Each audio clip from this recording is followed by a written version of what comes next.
پھر سوال کرتے ہیں مولانا ہر حکومت میں کیوں ہوتا ہے؟ مولانا ہر حکومت کا حصہ کیوں ہوتا ہے؟ جس حکومت میں دیکھو مولانا ہوتا ہے. فار یور کائنڈ انفارمیشن، مولانا ہر حکومت میں نہیں ہوتے.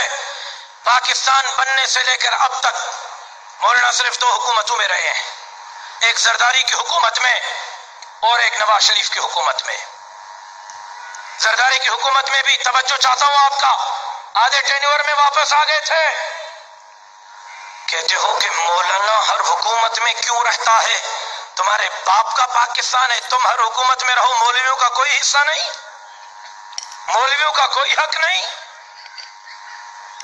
جواب تو یہ بنتا ہے، جواب تو یہ بنتا ہے کہ جب لوگ 30-30 ہزار 35-35 ہزار 40-40 ہزار ووٹ دے کر آپ کو پارلیمنٹ میں بھیجتے ہیں تو پھر لوگ کام چاہتے ہیں کہ میری سڑک بنے، میرے بیٹے کو نوکری ملے، میرے ترقیاتی کام ہو، بجلی کا مسئلہ حل ہو، گیس کا مسئلہ حل ہو، کھانے کا مسئلہ حل ہو.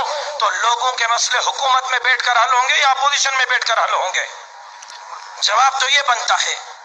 لیکن میں جواب یہ نہیں دینا چاہتا، میں جواب یہ دے رہا ہوں کہ جس حکومت میں مولانا نہیں ہے، یہ جو اب کی حکومت چل رہی ہے، جس حکومت میں مولانا نہیں ہے، 3 مہینے گزرے ہیں، پاکستان کا بھی ستیاناش کر دیا، قوم کا بھی ستیاناش کر دیا. کراچی میں کل اور پرسوں 3 دن میں 10,000 دکانیں مسمار کر دی، 1 لاکھ لوگوں کو بے روزگار کر دیا. نوکری کے دعوے کر رہے تھے، مدینہ منورہ کی ریاست کی باتیں کر رہے تھے. مولانا جس حکومت میں تھے، لوگوں کی دکانیں، لوگوں کے گھر، لوگوں کے روزگار نہیں گرتے تھے.